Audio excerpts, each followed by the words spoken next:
This is Diego Garcia from Argentina. Says, I started 3D production, although I didn't finish the degree because I started working at a small Argentinian studio. I'm currently revisiting my portfolio and want to focus solely on environment and props. Let's take a look.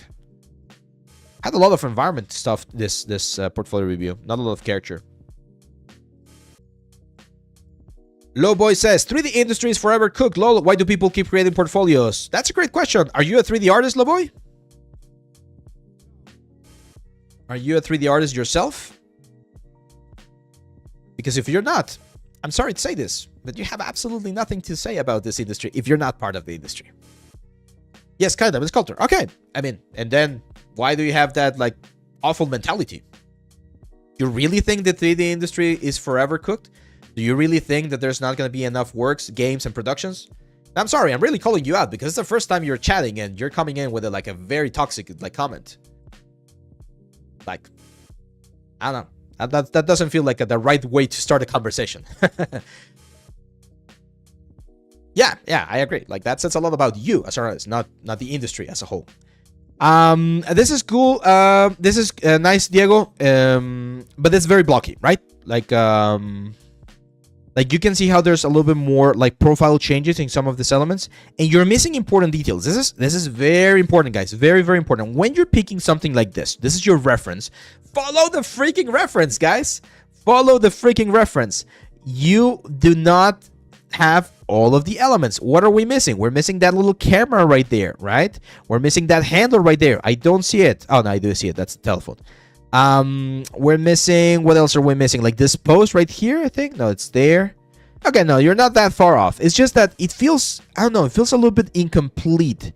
Maybe we're missing a little bit more variation on the textures, or maybe it's just the light that feels very bright right now. Again, we've mentioned this about the harsh shadows.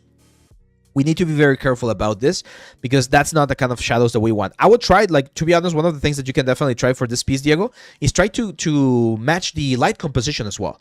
If you match light composition, this is going to look a lot better too. But it's not a bad asset. I like it. That's a nice asset. Careful with this ones. Oh man, I'm always so sad when I see these renders right here, guys. The problem with these renders is that something is not working. What are you using to render? Unreal Engine? Are you using Lumen? Because it's way too crunchy, right? Way too dark. Yeah, AI is moving fast, but it's just a tool, guys. It's just a tool. I'm not gonna even go into that conversation. Okay, so yeah, the problem with these images right here, my friend, is that they're way too contrasty, like way too crunchy. And I'm not sure why this happens, because technically if you're using Unreal, you should not have this issue. Lumen should be giving you a more sort of like balanced look, but this is way too crunchy. Let's look at this. Let's very quickly look at like a Asian Pho Street. I miss pho. I haven't had it in a while. Restaurant. No. So if we take a look at the images right here, right, they don't look as contrasty. There's a lot of light bouncing around, and the colors that you get are not super dark. Even if you do like if you go into like a Blade Runner and you want to do like this sort of like post-apocalyptic or cyberpunk situation, that's fine. But yeah, it's not one of those things that you want to.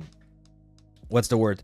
It's one of those things that you need to be very focused on to make sure that you don't over crunch the colors so that you lose all of the information. Now, if the colors are over crunch, another thing that you can do here, Diego, is make sure you do more breakdowns. Show me all of the assets that you did. I'm not sure how many of these assets you did yourself, but if you did the benches and the crates and things like that, present them as a kit, as an environment kit, so that it looks a lot better.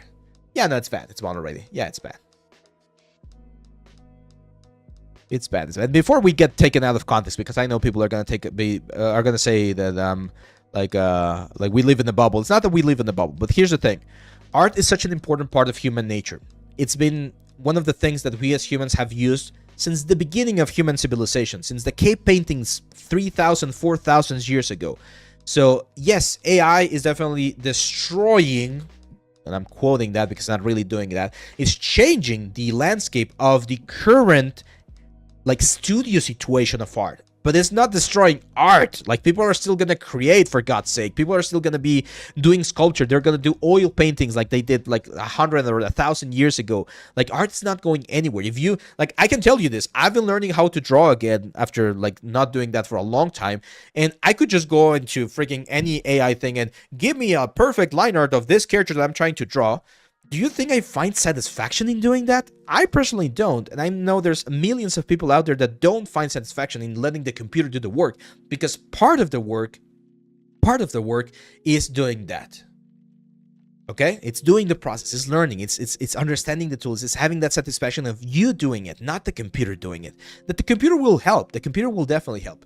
Someone got banned because he is being toxic on Twitch. Don't worry about that, guys. Like, let's not give attention to that kind of like communication, and let's just focus on the cool things that we're seeing here. So yeah, my friend Diego, you have some really cool things, but you're working on very blocky elements. Best advice I can give you: more complex stuff. Like, I don't know why it is that you have a preference for doing this like boxy elements, like this like train station, and then this other like a bus stop, and then there's like a guard booth. If you want to do environment art, let me show you one thing that you can do. Environment art, concept art. So one of the things that you need to do as an environment artist are like columns, like we've talked about this before, like something like this. Look at that. That's great. Like, show me that you can do this kind of stuff. Show me that you can do this kind of stuff, right? Show me that you can do some of this stuff right here.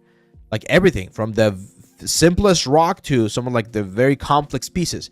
Because believe me, it's going to be very tough. And I know we just mentioned about this, about the industry. It's very, very tough about, it's very tough to follow this kind of stuff or to get a job in the industry by just doing very simple assets. You need to, again, stand out and do something a little bit more intense. Are you following anyone in particular for learning how to draw? Yes, there's this guy, and he's cool. They did a competition. Actually, David won the competition. It's called the Art Worth. I don't know the name of this guy, but I like his stuff.